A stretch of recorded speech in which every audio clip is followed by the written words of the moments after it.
Desde que Satanás é Satanás, ele vive enganando as pessoas pelo mundo todo, para que ninguém busque a Deus.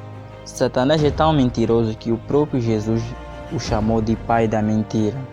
Então, neste vídeo, vou vos mostrar um pouco sobre as mentiras mais comuns que Satanás conta para as pessoas e que talvez você mesmo acredita ainda nelas.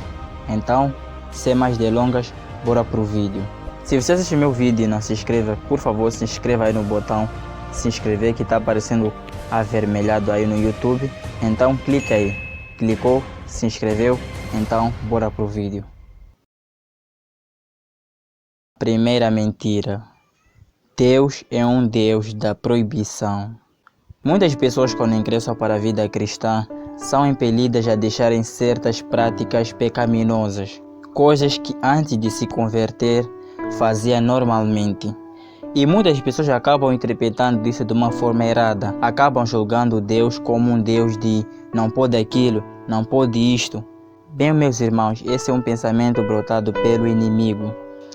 Satanás quer que nós vejamos a vida cristã como uma prisão, em que várias coisas são proibidas, sendo que não é bem assim.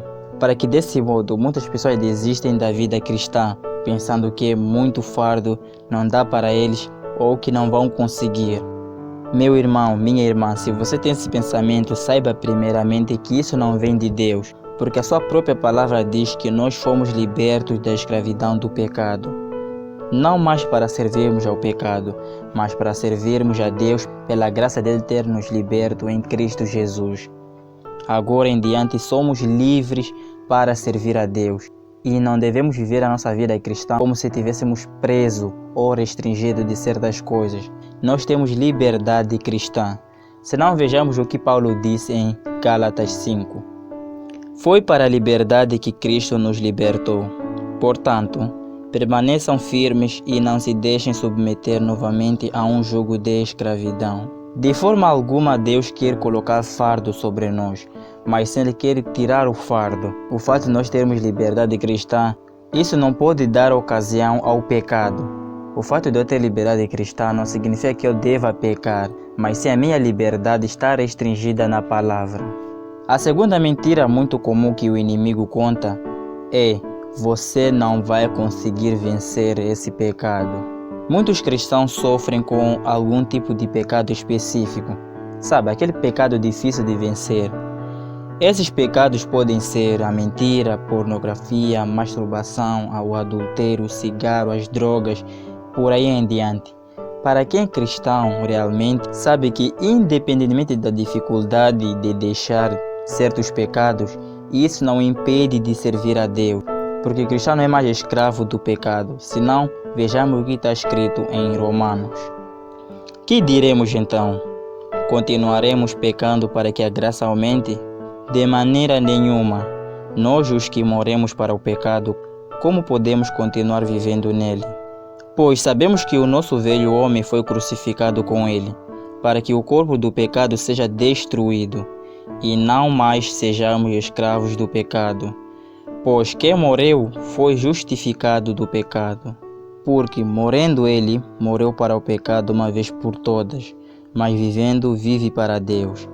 Da mesma forma, considerem-se mortos para o pecado, mas vivos para Deus em Cristo Jesus.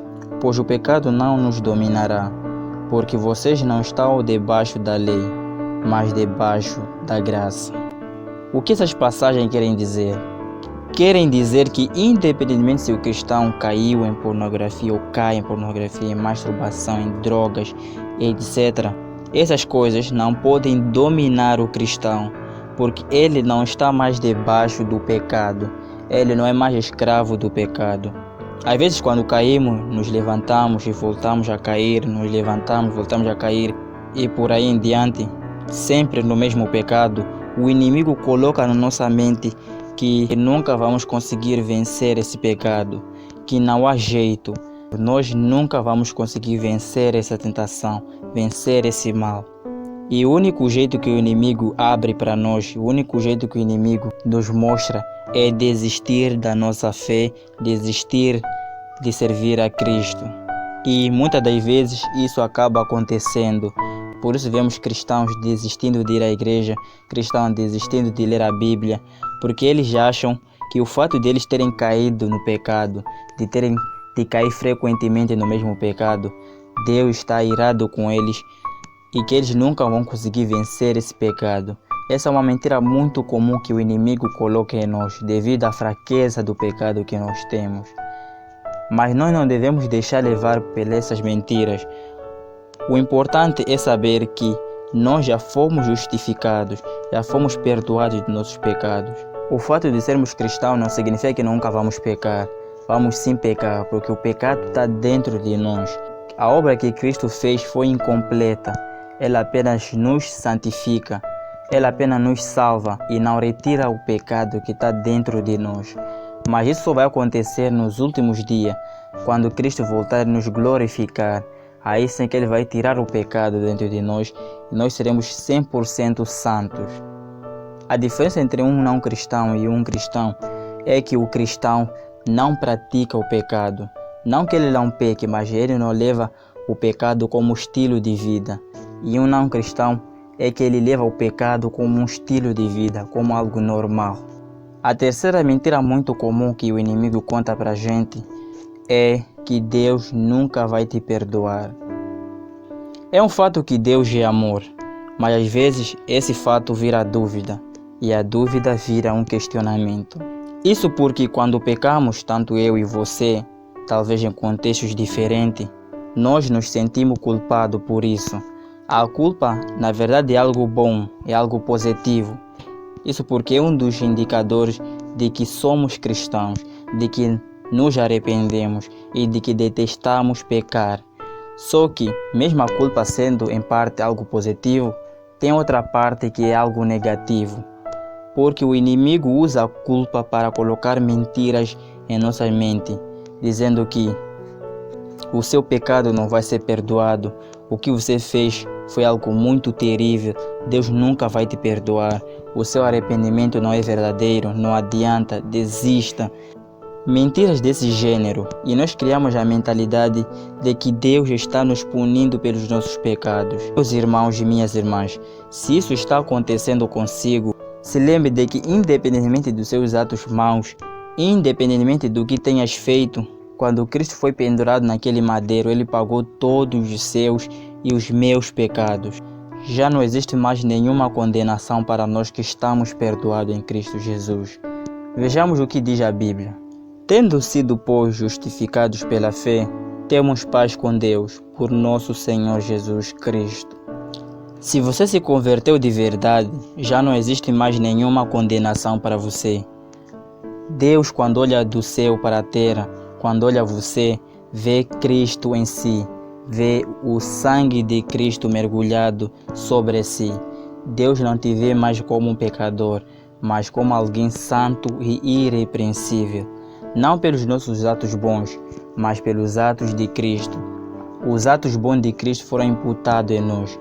Por isso nós somos santos e irrepreensíveis. Se você ainda não se converteu e sente medo de fazer isso, sente medo da sua vida mudar de uma forma drástica, bem, eu tenho uma recomendação para você. Não pense em nada, simplesmente não pense. Não pense no que vai acontecer depois de se converter. Não pense na escola, não pense no trabalho, não pense na família, não pense nos amigos. Em suma, não pense em nada depois daquele momento. Apenas se entregue para Cristo, se entregue para Deus. Eu tenho certeza que Deus vai te receber de braços abertos. Mas Teodoro, minha situação é diferente. Eu sou muito pecador. E eu me sinto como uma das piores pessoas da face da terra. Eu sou a pior pessoa que já existiu. Deus nunca vai me perdoar. Eu já fiz coisas tão hediondas que até o próprio diabo tem medo. Bem, meu irmão, se esse pensamento está em si, acredite, esse pensamento não vem de Deus. Esse pensamento vem do inimigo. O inimigo quer que você acredite nisso. Mas, independentemente dos seus atos, dos seus pecados, do que você tenha feito, tudo isso pode mudar. Então, eu tenho uma recomendação para si. se arrependa, independentemente dos seus pecados. Veja uma passagem muito bonita de Isaías. Vinde e raciocinemos, diz o Senhor. Ainda que o vosso pecado seja como a escarlata, eles se tornarão brancos como a neve. Ainda que sejam vermelhos como o carmesim, se tornarão como a lã. Então é isso, pessoal, espero que vocês tenham gostado. Deixem o vosso like aí e, claro, se inscrevam. Assiste os 2 vídeos que estão aparecendo aí na tela. E eu vou ficando por aqui. Até a próxima. Fui.